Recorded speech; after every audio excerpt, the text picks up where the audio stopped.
একজন পুরুষ হিসাবে আমার তৃতীয় পরিচয় হলো আমি একজন উপার্জনকারী। কি? পুরুষ মাত্রই কিছু না কিছু রোজগার করে কিনা? এই রোজগার, এই উপার্জন আমার দায়িত্ব। উপার্জন করা পুরুষের দায়িত্ব কিনা? এই ক্ষেত্রে আমার দায়িত্ব হলো এই লক্ষ্য রাখা দুইটা জিনিস: এক, কাসবে হালাল; দুই, আকলে হালাল।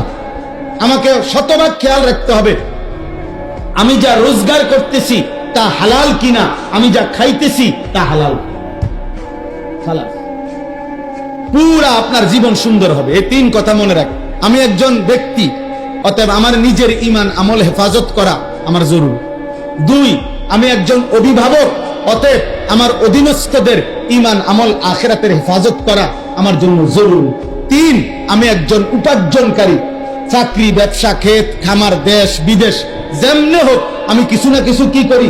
রোজগার করি। অতএব আমাকে লক্ষ্য রাখতে হবে আমার উপার্জন যেন হালাল হয়, খাবার যেন কি হয়? হালাল। ইনশাআল্লাহ আপনি দেখবেন এই তিন জিনিস ঠিক নজর রাখলে আপনার আগামী গন্তব্য জান্নাত। আল্লাহ তৌফিক দান, আল্লাহ কবুল করেন, আল্লাহ হিম্মত দান করেন।